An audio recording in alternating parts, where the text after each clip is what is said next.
right, this should be a lot of fun. Today we are watching The Children Must Learn, and this was by the Educational Film Institute of New York University and the Documentary Film Producers Incorporated. Publication date 1940. So this is pretty old. This is pre-World War II. I hope there's sound actually. I actually did not check to see if there's sound, but I guess I'm gonna just cross my fingers and hope that there's sound. The Children Must Learn. There's a little bit of a blurb down here, but I don't want to give anything away. So all we're going to know is that the children must learn. That's all we know so far. Let's dive in. Yes, it has sound. Okay. We're back in business. We're so back, baby. The Children Must Learn. Yeah, that's the title. Wow, that was a quick title screen. All right, it's produced jointly by the Educational Film Institute of New York University and Documentary Film Productions Incorporated in cooperation with the University of Kentucky. Very interesting. So we have New York University and the University of Kentucky. And again, the Educational Film Institute. So this must have been like part of a series of educational films that were either shown in schools or on TV or something. I still don't know. All right, script outlined by Spencer Pollard, photographed by Bob Churchill, edited by Irving Lerner, narrated by Myron McCormick, music arranged by Fred Stewart. All right, shout out to all these guys. When I'm giving them comments, just remember their names, all right? I'm not going to remember their names, but you guys ought to.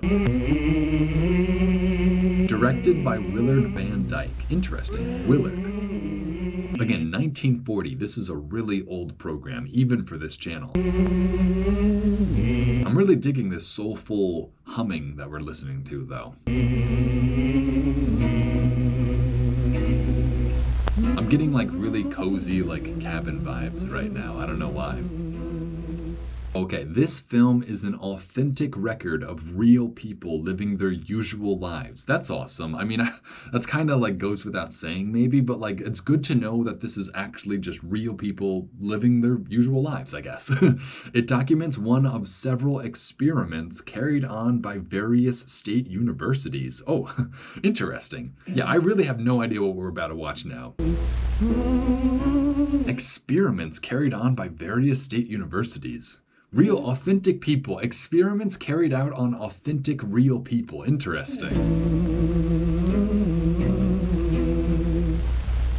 By various state universities. Experiments sponsored by the Alfred P. Sloan Foundation Incorporated. That doesn't really explain much about what these experiments are, but I'm glad whoever sponsored them is getting credit for it. I guess this is either who we should be celebrating or who we should be blaming. I guess we have to watch before we celebrate or blame Alfred P. Sloan.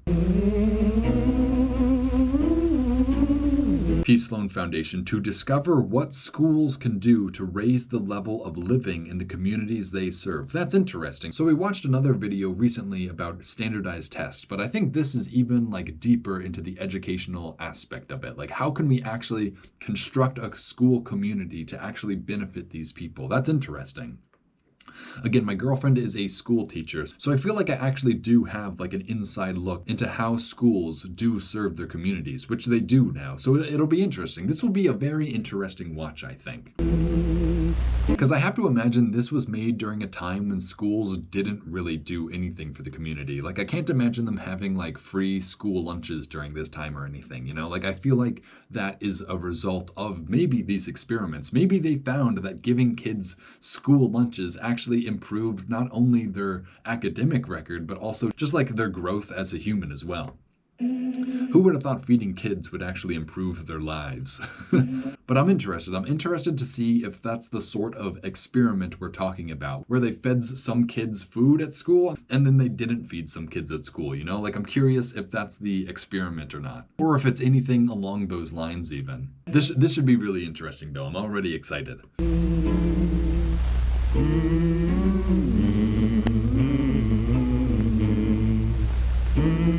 So can I assume that this is a real person really chopping a real log? I mean, imagine it is, right? This isn't an actor being told to pretend he's swinging his axe. Like this is just a kid who's chopping firewood for his cold ass home, right?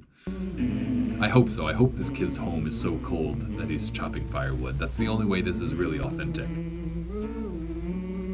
Like the freaking hat though, like the fashion. Again, the fashion is just so telling in all of these. Like 1940s hat fashion right here for you guys. It's like a leather beret crossed with like a baseball cap.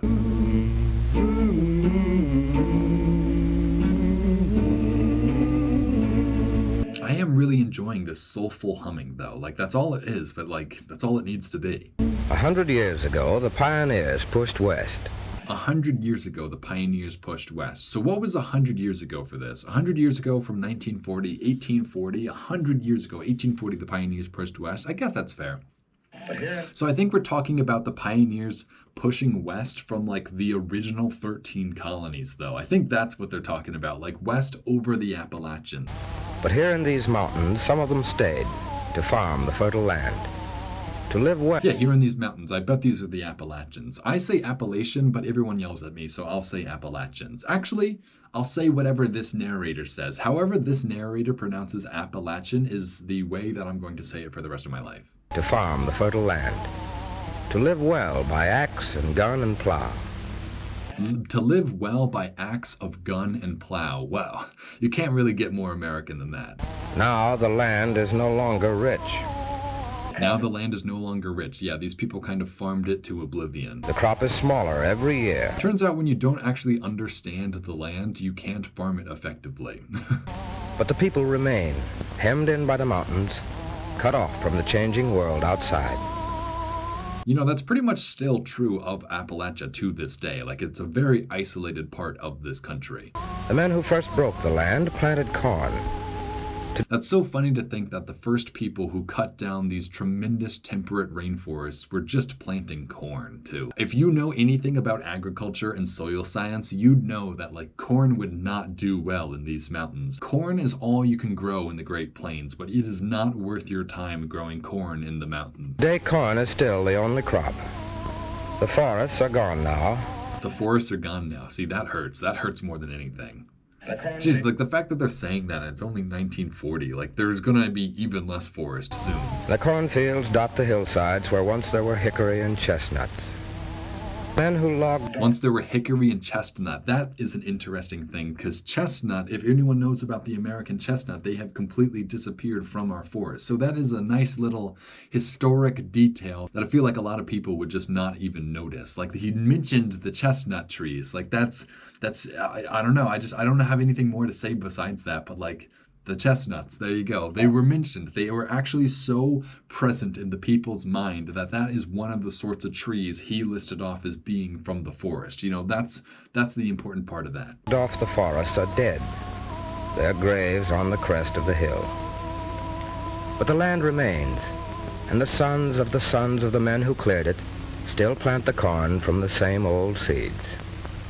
Dang, these are pretty interesting glimpses into like the Appalachian life. Like this is just an authentic Appalachian like rural farmstead right here. This is cool. This is like really cool preservation taking place. Like the fact that we get to see what a farm in Appalachia looked like in video from 1940 is just amazing. That's like the value of all these old programs. Again, I say that all the time, but it never ceases to be true. Like this is just, even this view alone right here is just so valuable to be seeing. Of the years finds them lost in old ways, their lives set in old patterns, in worn-out grooves. New ideas are not easy to come by when learning passes from mouth to mouth, from father to son. So new ideas are slow to come by when learning passes from mouth to mouth, from father to son. So yeah, like that is like part of the isolation of this region, is that people just do not communicate with people outside of their immediate family. So you don't end up getting the spread of information the same way. That's just, it's so fascinating that even back in 1940, that was like an established aspect of the character of this land.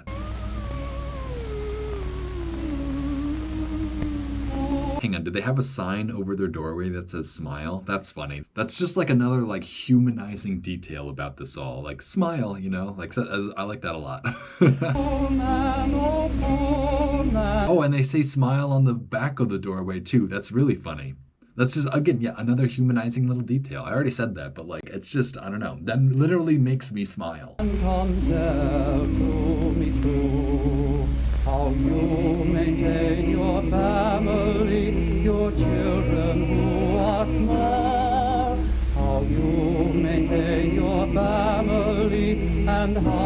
is some pretty funny music too. Like the fact that we are listening to lyrics right now, like there is a good chance this might be copyright struck.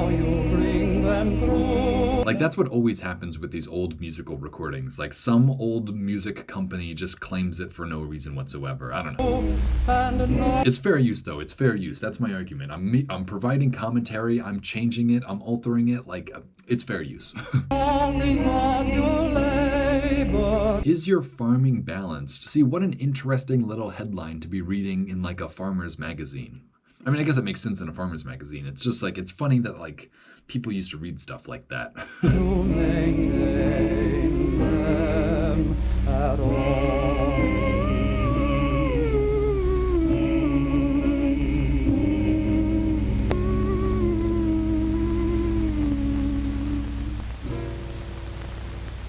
Dang, is this how people really used to clean their house? They would just sweep all their dust between the floorboards onto the ground. So there's no like insulation from the outside. Like you are just dumping your dirt on the outside of the house. That's so funny. Again, another little aspect of just like people's daily lives that has been preserved through film like this that like no one would ever think about nowadays. And it's also just like so informative to know that these people's floorboards are not tight enough to like prevent stuff from falling through. It's just like that's the quality of life these people are living in right now. Like their floorboards are not even like airtight.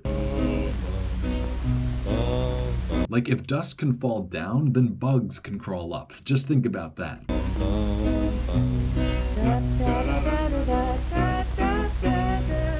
It is bizarre, even like in rural Appalachia, just how similar this whole setting feels still. Like this just looks like every American room ever. Like this doesn't look like it's that different than the rooms I'd find in an Appalachian Airbnb these days. Like even the wallpaper, if you live in America and you've gone to an old house, you've seen wallpapers like this. It's really funny that they had wallpapers even in rural Appalachia. Like I bet wallpapers were like sort of a status symbol. Like not really a status symbol, but like it's more than not having a wallpaper, you know? Like the houses with the wallpapers probably felt a little richer than the houses that just had like plain wood. Oh, Willie, my dear, what do you want for your breakfast? Oh, Willie, my dear. Interesting to see just like the clothes or like I guess the underwear that people wore too, just like the long john. I feel like that's also something that people don't wear nowadays, like long johns as underwear. I actually wear long johns as underwear. I get made fun of though. Again, I'm very skinny. I get cold easily. I live in New York. Like I need to wear long johns. So I appreciate this kid wearing long johns too. I don't want nothing, mother. Fix my bed soon. I'm sick at my heart. I want to lie down. This is funny. Southern Agriculturalist. So it is a farming magazine pretty much. That's really funny. Oh, July 4th. That's interesting too. 1939. Okay, cool. Da, da, da, da, da, da, da, da, da. Ba, ba, ba, ba. Ba, ba, ba, ba. Da, da, da, da, da, da, da. Yeah, again, just very interesting to see the clothes that these people are wearing. I'm so curious how they got clothes all the way back in rural Appalachia. They must have traded stuff for them. Like, they probably didn't make them themselves. I'm just trying to imagine, like, I don't know, every single luxury that we take for granted today, these people needed to figure out a way of acquiring for themselves. So even their clothes, even children's clothes especially, it's like, how do you get a child's clothes? I don't know. I guess that's why they're kind of just wearing like lumpy rags. What do you want for your breakfast? Oh, Willie, tell me. What do you want for your breakfast? Oh. Are the lyrics we're listening to, what do you want for breakfast? Willie, tell me. I don't want nothing. It's funny to see this kid crying because I feel like today we think that kids are like so soft or whatever, but like even back then this kid's crying just because his mom is putting his shirt on, you know? Like we really aren't so different. You know what? I'm also curious if like the relatives of these people are still around, you know? Like this kid is probably, if this kid's still alive, he's probably like 90. No, this kid's probably, sadly, unfortunately, not still alive. I mean, he still could be alive, but I wouldn't expect him to be. But like his family still might be in the same exact spot for all we know. Fix my bed soon. I'm sick at my heart. I want to. I also think it's interesting. These girls are wearing dresses underneath their dresses. So obviously it's very cold. I understand that it's cold and that's why they do that. I don't know. I never really thought about what was under people's dresses, I guess. Just like multiple layers of dresses. We are thankful. See, I like these little slogans that they have over their doorways. I really like that, actually. We are thankful. See, like you don't see that in American homes ever. We are thankful. Like that should be above everyone's doorway, man. See, this is what I'm saying. The girls are so cold that they're putting on multiple dresses and yet they have nothing on their legs. Like, just give these women some pants or something. Jeez. My toes are getting cold just looking at this. Oh, I guess they're putting on stockings now? Is that what these are? Did those even help though? Like, they're paper thin. Kind of crazy that we just forced women to wear skirts in places where it's like ice cold outside, you know? Like, I don't know. I just feel like that's an unforeseen like weakness of the gendered clothing argument.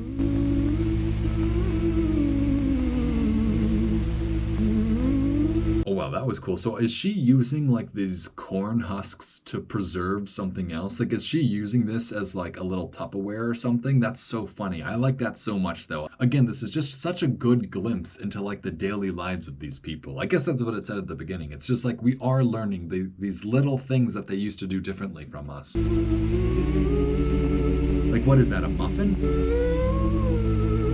Yeah, she was storing her muffin or whatever this bread is in like corn husks. Like before you had like plastic Tupperware containers, you would just roll it up in a bunch of corn and hope it would stay good. I mean, I guess if it's freezing cold, it's probably not going to rot or anything. But like, again, just interesting. Interesting that people used to use stuff like that to preserve their food. I feel like if I handed a person a muffin wrapped in a corn husk, they would just be like so sketched out they wouldn't even eat it. Oh, is it dough? Is it not even bread? It's dough? Is she like keeping her sourdough starter or something? Is that what this is? I'm so curious. I wish I had more explanation. I feel like I haven't heard the narrator in like 5 minutes or something. The real question is, do they have a TV? No, I doubt they even had TVs back then. At least I don't think they had like consumer grade TVs that were like capable of receiving news in rural Appalachia. They probably had televisions, but not in this home. Dang, yeah, so she's baking her dough into little like these kind of look like mini English muffins or something. Dang, she just touched the pot with her bare hand too. Jeez, people really were tougher back then.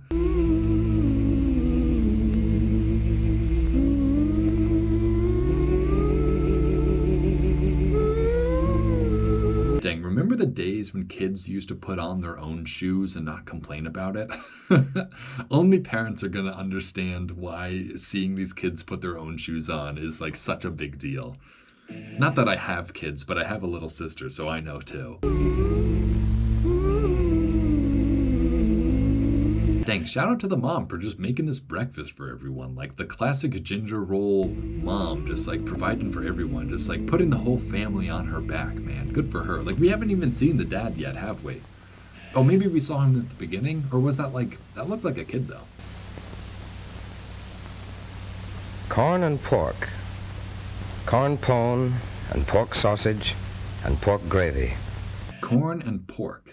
You know, that's very interesting. I always wonder about like their diets too. And I guess I just learned corn and pork. That was the Appalachian diet. The hog slaughtered in the fall must last the winter. Dang, so they have to make the hogs last all winter. That's pretty wild. I don't even have an understanding of like how long it takes for like a pig's flesh to rot, you know, especially in the freezing cold. Like, it just seems so outlandish that like your meat would last all winter. The hog provides the shortening for the cold. Maybe if you like dug a deep hole and put it in the ground, maybe, but I don't know. It seems so scary to rely on your meat not rotting for all winter. Cornbread, the meat for the sausage, and the grease for the gravy. Oh, that's cool. So they actually use the pig grease as well. Whenever I make bacon, I actually keep the grease from my bacon to use in other things as well. So it's interesting that they also do that. I mean, I guess it makes a lot more sense for them to do it than it makes for me to do it, because I can just excess grease anytime I want. But like, it's cool. It's cool that we're not so different still. Often there isn't enough to eat. Never the right things to eat. No green vegetables and milk.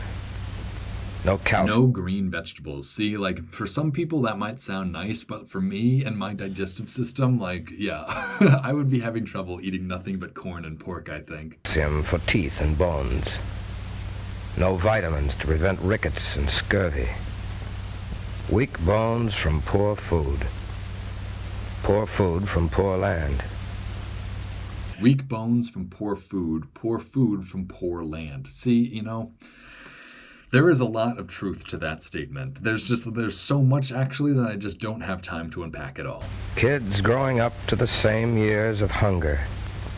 Babies being born without a chance of strong bodies. These are good people, proud people. Oh, was that the dad for the first time? Dang, look how clean their plates are. No extra crumbs on those plates, though. That's how it ought to be. Sons and daughters of pioneers. Cousins of the people who built America.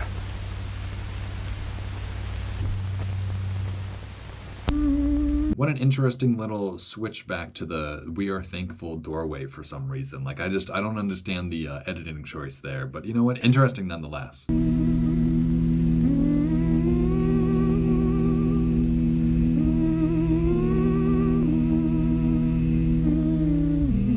I don't mean to be rude, but is this woman pregnant also? Does she have like 3 or 4 kids already and she's having another? That is something that's different from modern times. I don't mean to be rude. It just looks like she's pregnant, all right? Oh, she's totally pregnant. Okay.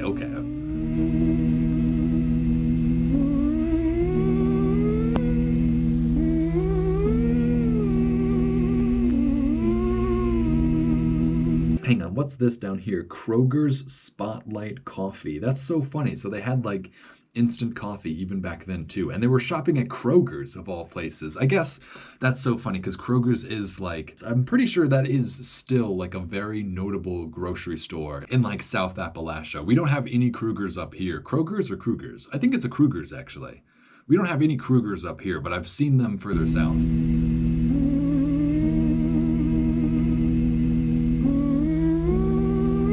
Hang on, so is she packing this food into the coffee container as like a little lunch for her husband to bring or something? That's so interesting. Again, they're just reusing everything, not because they were like environmentalists, just out of like sheer necessity. See, I really do like these. God bless our home. I mean, I'm not so religious or anything, but even that is a pretty cool thing to have over your window. Oh, look at this is this a photograph they have, or is this a painting of them with their baby? That's pretty cool too. See, I guess before people had photos, I guess they just needed to like commission a painting for themselves. I don't know if that's a photo or a painting, but it looks like a painting. I hope this girl's like on her way to a coal mine or something. Like that would that would make me laugh a lot. I actually hope she's on her way to school. I think based on the title of this program, I think that's where she's going. But like, it would make me laugh a lot if she just like charged off into the coal mine.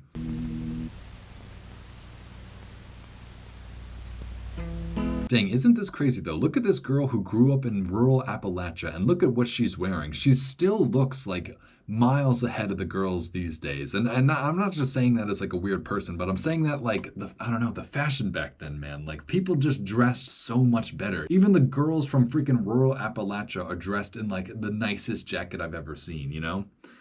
Like, I have not seen a person her age wear a jacket like this ever in my life. And I get clothes was like different back then. Like, you didn't have all this big selection. You would only have like a handful of actual articles of clothing. But even still, like, it looked better back then, man.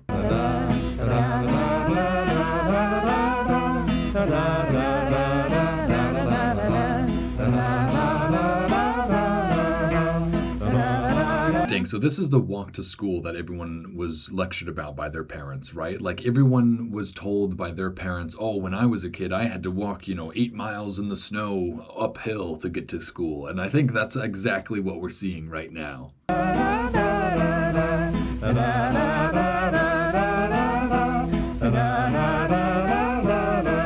Like, you have to give props to all these people for just like dealing with all these issues, Like, I just feel like kids these days would not walk that far in the snow to go to school, Like, I just feel like it's totally different now. And look at this school. It's like a one-room boarding house. Wow. It's propped up off the ground by like a rock.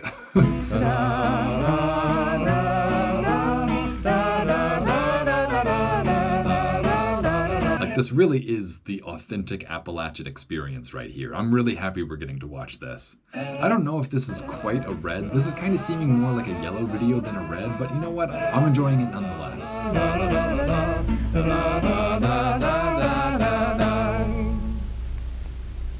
So hang on, we are like 9 minutes into the program called The Children Must Learn, and they finally got to school. We only have like less than 5 minutes left, so I don't know. It's just like, that was a great insight into the life of rural Appalachians, but I feel like we're not actually getting to the topic of the video. This is the school.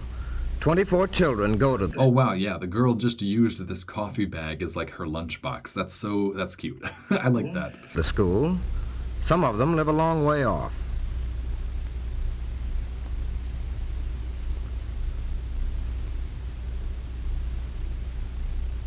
Oh man, the old editing style of just letting these kids take off their clothes in real time for us. Like, what a... like, usually you would have cut that whole scene, but nope, we got to watch it. In the spring, there is mud. In the winter, there is snow. Yeah, it's crazy to think that like the first thing you would do when you got to school was like take off your shoes so that they could dry off and dry off your feet as well. Like, I don't know, like things are different nowadays. I'm glad they're different. This looks like it's awful, but it's like it also makes really strong people, These are the hard times that make strong men. Here in this room. And women, I should say. Oh, look at this. They have the alphabet up there. That's so funny because, like, classrooms are pretty much the same nowadays, too. The children learn to read, to write, and to figure. They use the same books that all the other... Read, write, and figure? Is that like math or is that something else? I don't know. I've never heard read, write, and figure. ...the children in the state use. The same books as the children use in mining towns, in mill towns, and in great industrial centers. The same books the kids use in mine towns and grain towns. Interesting. It's funny that like back then, that's like how they internalized everything. Like there were mining towns, there were grain towns, and there were like industrial towns. Like every town had an economic purpose. There was no just like town that happened for no reason. Like every single one was known by their economic output. Some of them are good books, but they talk about another kind of world. The books do not tell of how to rotate crops and what makes balanced farming. It's so funny that even back then, they have the very same complaints about school. Like, when are we ever going to use this? Like now people talk about taxes and being taught about paying your taxes. So it's so funny to hear back then that they're saying, oh, they don't even teach you how to rotate your crops in school. Like, all you need to know is rotate your crops, like it's not that big of a lesson really. I mean, I guess there's obviously nuance to it, and I'm not a farmer, so I shouldn't be talking, but like, it's so funny to see that sentiment of like school's not teaching us the important skills still in play, like all the way back in 1940. They do not name the way lessons can be applied to the mountain people. They do not name ways lessons can be applied to the mountain people. See, that is interesting. Because I guess, I don't know. I don't know if you should educate people differently based on like, I mean, I guess you should, but like you should also give them a fair playing ground with everyone else. I don't know. It's tough. It's tough. Like, do you only teach these kids the skills that'll help them live in the mountains? Or do you teach them all the same skills that every other kid in the country has? You know, like you could make the argument for either. It's just like, it's an interesting debate, I guess. The children learn to call the words and what makes 17. This is not enough.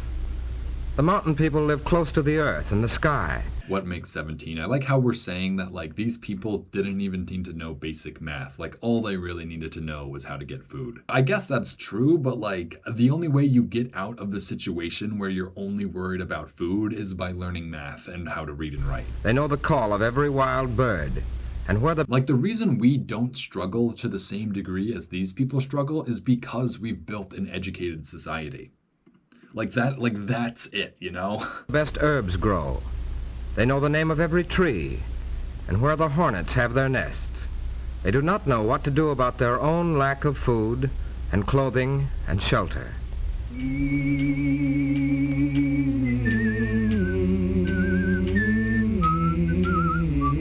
Adventures for pleasure. This is interesting. Beginning a stamp collection. That's the #1 thing they listed for adventures for pleasure. Like starting a stamp collection. That's so funny because like having a stamp collection is like such an old person thing to do. And it's just like, I feel like people in my generation can't even like understand why people would have a stamp collection. So it's hilarious to see like them being encouraged to begin a stamp collection. And I think the funniest thing about the stamp collection particularly is that the money that you pay for stamps goes towards like the US Postal Service. So what they're doing by convincing people to buy more stamps than they really need is really just convincing people to give the US government more of their money. You know, like that's what a stamp collection really is. So it's just so funny to see them being encouraged to do it. You know, it's just, I don't know. That is so funny to me. Adventures for pleasure, right? Like that's your adventure, starting a stamp collection. Have you a stamp collection? Like even the way they phrase that sentence, have you a stamp collection? You know, like what an old way of saying that question. Would you like to begin one? In this story, you will find how Lewis started his collection. Is this Meriwether Lewis we're talking about? I like to think that this is Meriwether Lewis that we're talking about. I like to think that Meriwether Lewis had his own stamp collection. If you guys don't know who Meriwether Lewis is, man, you are not watching these videos every day. Oh man, is this still about the stamp collection? It's all there, cried Bobby. Just as she said, there's a golden bowl of fairy snow on a silver table, and a red, red rose in the garden, and a white pony under a tree. A golden bowl of fairy snow on a silver table? I don't know what exactly we're talking about here, but I have a different image in my mind that I don't think was the intention here. But you know what? A golden bowl full of fairy snow on a silver table, specifically on a silver table, is what it makes it feel like we're talking about some other sort of substance.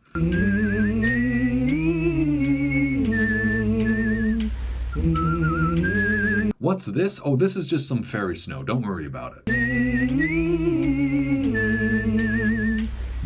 I just want my entire audience to know that I personally have never tried fairy snow. I've never done it. My friends have tried fairy snow, but I've never tried fairy snow. I'm not that Appalachian.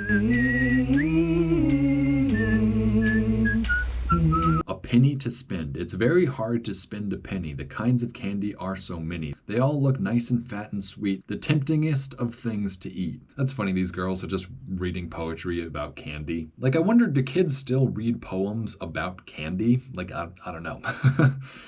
It's also funny to think that a penny could get you a piece of candy. Like today, you can't buy like a single thing with 1 penny. So the idea that you could actually buy something with a penny is pretty funny.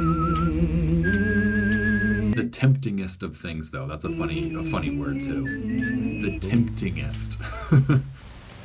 There's no doubt of it, said Mr. Curtis one day, that one of the great Dang, I love the accent. I completely forgot about the accents these people probably have. But yes, I want to hear them speak too. Please, even this girl's accent is great. Greatest factors in success is for a young fellow to learn these thrift and learn it in Like I can barely understand her, and it's not because she's a kid, it's because that she just has an Appalachian accent. his earliest days. No matter how little I save my 5 and 10 cents at a time. Take a young fella Dang, that little shot of this kid's shirt that's like torn open. I feel like they really are trying to convey like how downtrodden these people are. at a time. Take a young man who follows This kid is reading intensely though. Intently or intensely? I guess both work. his policy of saving. He gets a little nest egg in the bank. He gets a chance to buy some good investment or a share in So all these shots that they're showing us right now is just trying to illustrate like how shabby their clothes is. Like look at these girls' leggings, like they're just ripped open, and it looks like she's wearing other leggings beneath her leggings. That would be me if I were a girl. I'd be legginged up in this weather. So I can't blame her, especially with these tears. It's just like it is very fascinating to see like how impoverished these people were. in the business in which he is engaged as an employee. There is the nest egg in the bank which he can fall back upon. Suppose he wants to buy his first home and has not enough money. So this girl actually looks pretty well off compared to her classmates at least. There again comes, And she's wearing pants to say the least, so good for her. there again comes the value. A bank account in that he can go to a banker, show him what he has saved, demonstrating that he is thrifty. So they kind of just cut her little book recital short, I guess, for us. You know what? I'm glad. I wasn't really understanding what she was saying anyway. That's just funny that they just hard cut away from it in the middle of her talk. So this little paper book is called Let's Learn About Goats. That's fun. You know what? That sounds like a program I would watch on this channel. Next year, Okay, hang on. I want to read this. The goat farm. The billy goat, father goat, is called the buck. The nanny goat or mother goat is called the doe. Baby goats are called kids. That's funny. This is just a basic kids book still. the children will study materials prepared in See, you're telling me this isn't the information these kids needed to be learning? Like, these are goats, right? This is like farming information. Or are these the different breeds of goats? Hang on, I'm going to have fun. So what is this one? This is a Sanine. Oh, a Nubian goat. No way. They had Nubian goats all the way back in 1940 Appalachia. That's so funny. Like, I guess Nubians have been around for like thousands of years too. So like, I guess it makes sense. It's just like, I don't know. I'm just so surprised that they had like all these breeds that I've even heard of before. Like I've heard of Nubian goats before. their own communities Like I was expecting not to recognize anything there. So you know what? Another pat on the back for me. to teach them facts of Uses of goats. I like that. Hang on. What are the uses of goats? Butter? That's interesting. I don't know if I've ever had goat butter. Milk? I knew about goat milk. What is this? I can't read what's up there. Meat? And then it says chevron? What is that? Carrion meat? Is that what it's saying? It's meat? Pelts? That it says hose, but I'm pretty sure it means shoes. Interesting. soil and food. See, this seems like the exact sort of information these kids needed to be learning. I don't know. Maybe that's just me. Maybe there are no goats here. This is all purposeful, and this is all purposeless. But it seems like this is valuable information for these kids. Soil and food, The rich pay. This looks like a handwritten book. along with reading and writing. She helps plant tomatoes. She helps plant cabbage. The warm sun shines, the plants grow.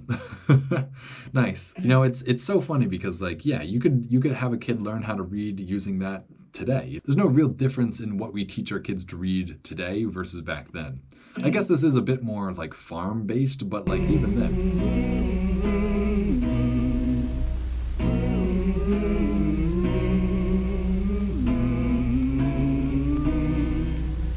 It is wild when you see a kid from like 1940 and they look exactly like you looked when you were a kid, you know? Like that is just, I feel like I just looked into like my ancestors' past right now.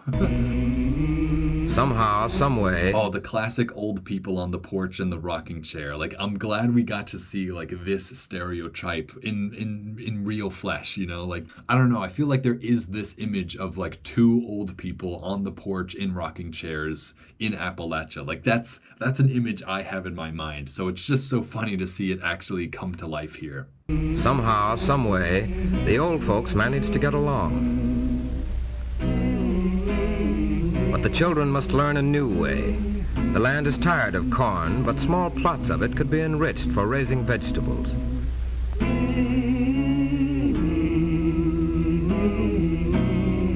The children must learn to... See, shouldn't we be teaching them that? Shouldn't we be teaching them not to grow corn where you can't grow corn? I feel like that's a very important lesson. to raise goats for milk.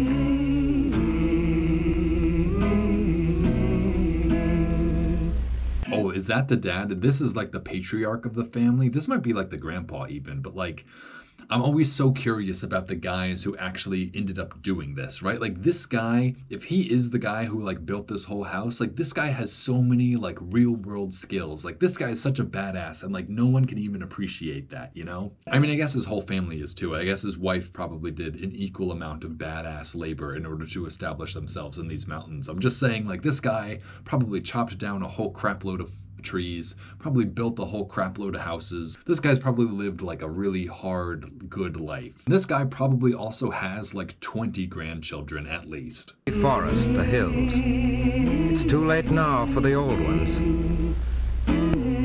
The children must learn. Wow, okay, so that was the end of it. They ended on the actual title of the program. So we don't even get the credits. That's a little sad. So I guess something kind of went awry when they recorded this for the first time. So we didn't get the whole program, but I'm pretty sure that was it. I'm pretty sure we were about to go into the credits right there.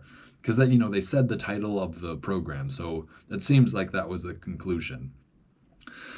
So what did we learn? I guess we just learned like how tough life was in rural Appalachia during this time. I guess, you know, I've always been told life was tough for, you know, older people. It's another thing to actually get to visit inside of their homes and see what their actual home lives were like, to see what their families looked like, to see how their children behaved when they were with their mother and everything. Like this was a really interesting preservation of an aspect of American culture and a very like, I don't know, notable aspect of American culture. Like I feel like most people have heard about like the hillbillies in Appalachia, you know, like these are like the precursors to the hillbillies. No offense to them, but like these are the people who still live in the mountains to this day. So getting to see like what their lives were like all the way back then is just a very special treat that we wouldn't be able to do without programs like this. So I really do appreciate these old programs for being able to show us what history books can never convey to us, you know?